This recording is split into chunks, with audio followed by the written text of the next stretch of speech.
He thought himself a very noble fellow.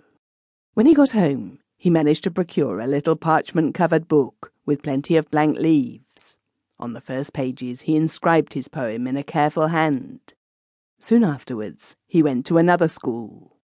Here he struck up many new acquaintances with boys of his own age, but that did not disturb his friendship with Elisabeth.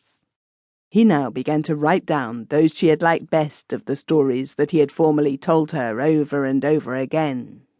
While so engaged, he often felt the desire to introduce some thoughts of his own, but he knew not why he could never manage it.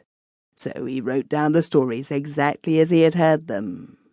Then he gave the sheets to Elisabeth, who preserved them carefully in a drawer in her box, and it afforded him a pleasing satisfaction to hear her now and then of an evening read to her mother in his presence from the sheets that he had written.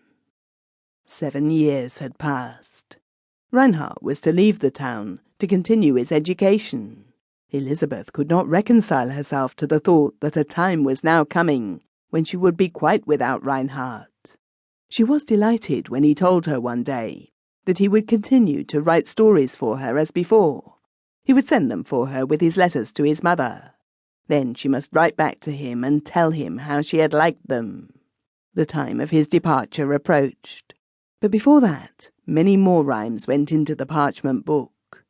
This alone was a secret from Elisabeth, although she was the occasion of the whole book, and of most of the poems, which by degrees had filled nearly half of its blank pages. It was June. Reinhardt was to set out the next day. His friends wished to have a last festivity together before he went, so a large picnic party was arranged to one of the woods near at hand. The hour's journey to the edge of the wood was made in carriages. Then they took down the provision baskets and walked on further. First, a fir plantation had to be traversed. It was cool and shady, and the ground was all strewn with the fine needles. After half an hour's ramble, they came out of the darkness of the firs into a green beech wood. Here all was light and verdure. In places a sunbeam broke through the leafy branches. A squirrel sprang from bough to bough above their heads. At a place over which the crowns of the ancient beeches grew together to form a transparent vault of foliage, the party made a halt. Elisabeth's mother opened one of the baskets. An old gentleman constituted himself master of ceremonies. "All come round about me, you youngsters," he cried, "and pay strict attention to what I have to tell you. Each of you will now get 2 dry rolls for breakfast. The butter has been left behind, so you must seek a relish for yourselves. There are plenty of strawberries in the wood. Plenty, that is to say, for those who know where to find them. Those who are not clever enough must eat their bread dry. That is always the way in life. Do you understand what I say?" "Oh, yes," the young people shouted. "Well, see here," said the old man. "I've not done yet. We old people have knocked about enough in our day, so now we'll stay at home, that is to say here, under these spreading trees, and peel the potatoes and make the fire and lay the table.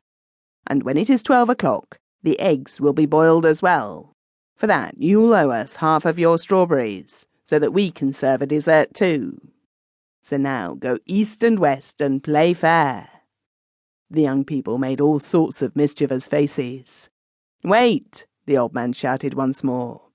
"I don't need to tell you that those who don't find any don't need to bring any. But get it into your clever heads that they won't get anything from us old people either. And now you've got plenty of good advice for one day.